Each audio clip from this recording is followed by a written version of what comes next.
Proceso de reorganización nacional o solo proceso es como llamamos a la última dictadura militar argentina. Comenzó en 1976, cuando el 24 de marzo un golpe de Estado derrocó al gobierno de María Estela Martínez de Perón. Este fue llevado a cabo por una junta militar formada por los tres comandantes en jefe de las Fuerzas Armadas, Macera, Agosti y Videla. Si bien ellos lo encabezaron, además contó con el apoyo del sector agroexportador, empresas transnacionales y el FMI.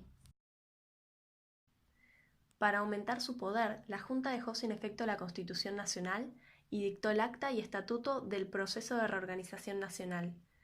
También disolvieron el Congreso, prohibieron los partidos políticos e intervinieron la CGT. Este periodo se caracterizó por el terrorismo de Estado. Se conoció como un régimen represivo, ya que las fuerzas policiales y militares se organizaban en grupos de tareas, que reprimían a todo aquel que fuera considerado subversivo. Eran secuestrados, llevados a centros clandestinos de detención, torturados y en su mayor parte no se volvía a oír de ellos. Los niños nacidos de mujeres embarazadas que daban a luz detenidas eran reubicados con nuevas familias.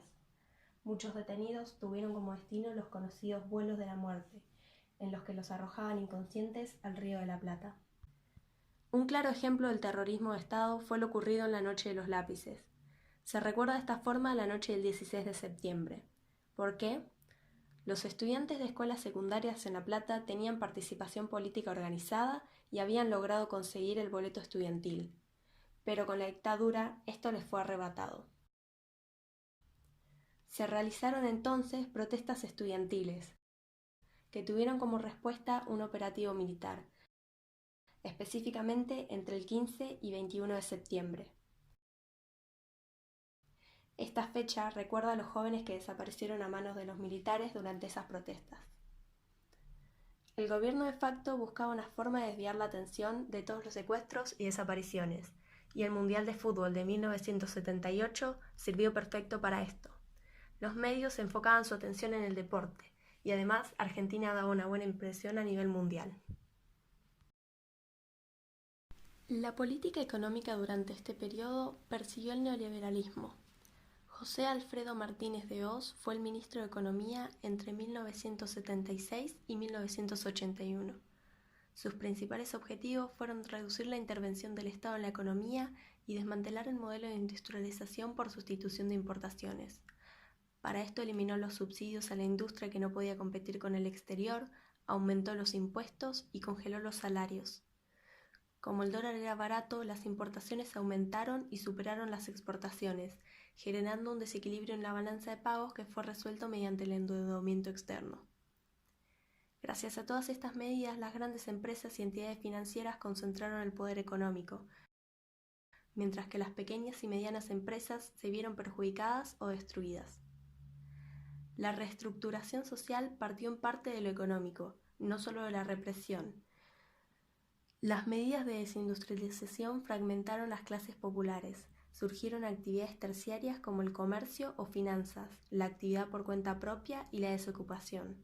Esto dividió el ámbito laboral, por lo que los trabajadores no podían organizarse unificadamente. A pesar de la represión, el miedo y la censura, las madres de Plaza de Mayo se empezaron a enfrentar a la dictadura, marchando por la aparición de sus hijos y nietos en 1977. Se identificaban con un pañuelo blanco. Cuando el gobierno comienza a verlas como una amenaza, secuestra y asesina a 3 de sus fundadoras. Las madres y abuelas comenzaron a ser escuchadas gracias a medios de comunicación internacionales y Amnistía Internacional. En 1980, con las nuevas políticas de Estados Unidos, el crédito para Argentina se volvió más caro y más escaso. Esto llevó a una crisis económica. Los impuestos y tarifas subieron y las reservas nacionales disminuyeron. El Estado se hizo cargo de la deuda privada. En este contexto negativo, el poder pasa de Jorge Rafael Videla a Roberto Eduardo Viola. Este intenta acercar a los partidos políticos incorporándolos en la administración gubernamental, pero es forzado a dejar la presidencia por otros sectores de las Fuerzas Armadas. Lo sucede Leopoldo Fortunato Galtieri. En su mandato se manifiesta el rechazo al régimen militar. También se da la Guerra de Malvinas, que deja como saldo para Argentina una derrota, 730 muertos y miles de heridos de gravedad. En julio de 1982 asume Reinaldo Vignone. Su gestión se basa en intentar controlar la apertura democrática y evitar los juzgamientos a los militares. De todas formas, el 30 de octubre de 1983 se llama nuevamente a elecciones y vuelve la democracia argentina.